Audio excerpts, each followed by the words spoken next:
आज की कहानी एक ऐसे पति के व्यवहार पर आधारित है जो अपनी पत्नी की भावनाओं को बहुत अच्छे तरीके से समझता है। सरला जी कमरे में बैठकर टीवी देख रही थीं। तभी उनको याद आया कि अब तक उनकी बहू के घर से त्योहार का सामान नहीं आया है।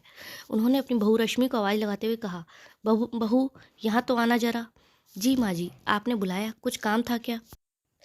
अरे बहू, इस साल अभी तक तुम्हारे मायके से होली नहीं आई।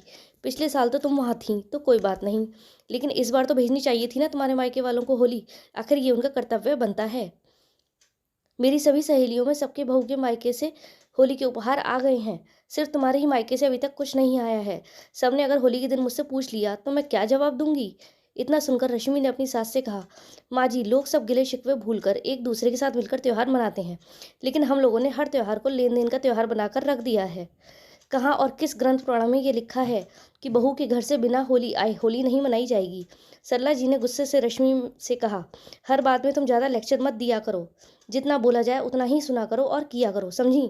तुम्हारे माँ बाप ने तो पहले ही मेरे नाक कटवा कर रख दी है, शादी में कोई भी ढंग की चीज़ ना देकर। तब तो मैंने कैसे भी तुम्हारे माँ बाप की इज्जत ढाक ली थी। अब तुम क्या चाहती हो कि मैं हर बार समाज में सबके सामने बहाना करती रहूं? रश्मि क्या कहती, उसको पहले से ही पता था कि सास को किसी बात से कोई फर्क नहीं पड़ने वाला। वो तो बस अपना हुक्म चलाना जानती हैं।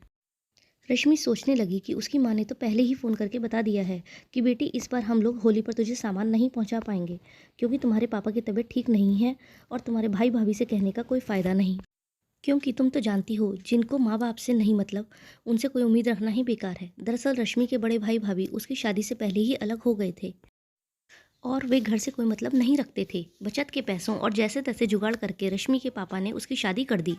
रश्मि शाम का खाना बना रही थी और मन ही मन सोच रही थी कि लोग कहते हैं जमाना बदल गया है, समाज बदल गया है, लेकिन आज भी त्योहार और रीति रिवाज के नाम पर लड़की वालों से लेने की रस्मों में कोई बदलाव नहीं आया है। आज भी लोग बहू को दहेज देने वाली मशीन क्यों समझ लेते हैं? रात में जब रश्मि अपने कमरे में गई तो अपने पति रमन से बिना कुछ बोले चुपचाप बिस्तर पर करवट बदलकर सो गई। हमेशा बोलते रहने वाली रश्मि को आज यूं चुपचाप देखकर रमन ने कहा, क्या हो गया, इतनी उदास क्यों हो? रश्मि ने सिर्फ दो टूक जवाब दिया, कुछ नहीं, बस ऐसे ही मन नहीं है। तब रमन ने रश्मि के सिर पर प्यार से हाथ सहलाते हुए कहा, रश्मि, इतना तो हम एक दूसरे को जानते हैं कि कब कौन उदास है। इसको हम दोनों ही अच्छे से महसूस कर सकते हैं।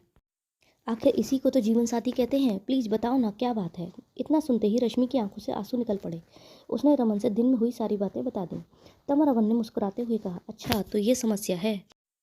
देखो रश्मि, मम्मी की बातों को दिल से मत लगाया करो। परिवार में कुछ बातों को इग्नोर भी करना होता है, तो बस ऐसी बातों को इग्नोर करके तुम खुश रहा करो बस। तब रश्मि ने कहा, कोई कैसे खुश रहेगा रमन? जब कोई किसी को दिन भर ताने मारता रहेगा तो मैं इतनी महान नहीं कि हर बात को इग्नोर कर सकूं। मैं इंसान हूं और मुझे बुरा लगता है। अगले दिन रात में रमन ने अपनी माँ से कहा, माँ, ये लो 20,000 रुपये, रश्मि के पापा ने मेरे अकाउंट में भेजे हैं।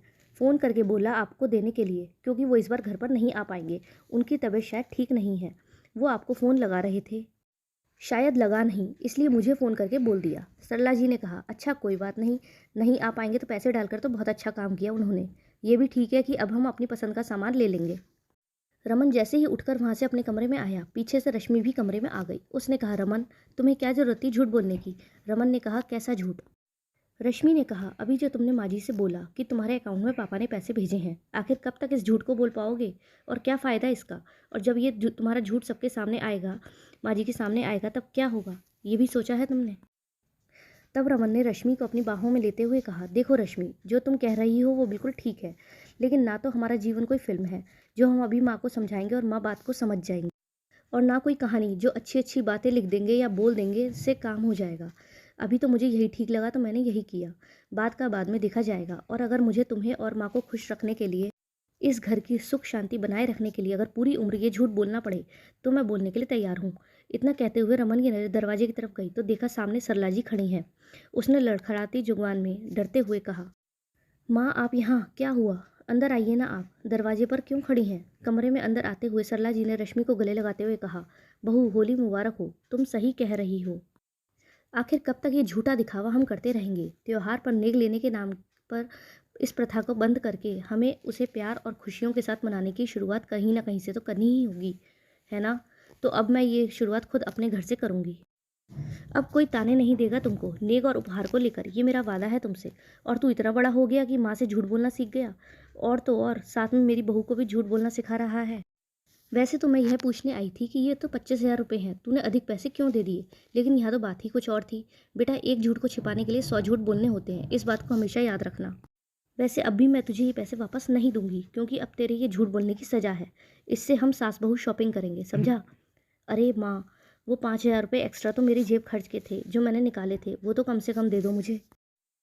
आप सास बहू के चक्कर में मेरा तो नुकसान हो गया। रिमा ने इतना कहते हुए रश्मि और सल्ला जी हंसने लगी।